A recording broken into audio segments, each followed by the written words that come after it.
Hey guys, how's it going? My name is Adam. Today I'm going to show you how to save video files on iPhone. So first of all, what you need to do, you need to go ahead to your browser. And basically, if you want to save video files in your iPhone, to save it to files, what you're going to do, you can scroll a little bit down right here.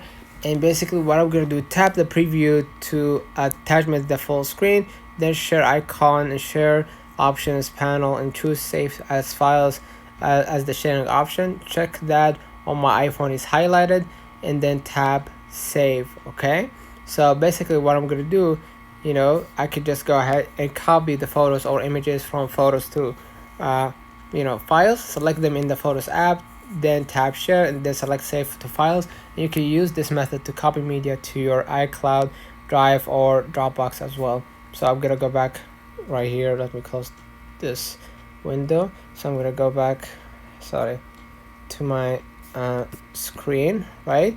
And I'm gonna go ahead to my photos and I'm gonna choose, let's say for example, this video, right? And I want to save it to my files. So I'm gonna click right here, the upload at the bottom left corner right here, bottom left corner.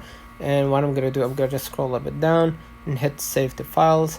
And basically you're gonna be able right here to hit save and save it to whatever place that you actually want. So let me know in the comments if this video helped you. Don't forget to like and subscribe, and thank you for watching.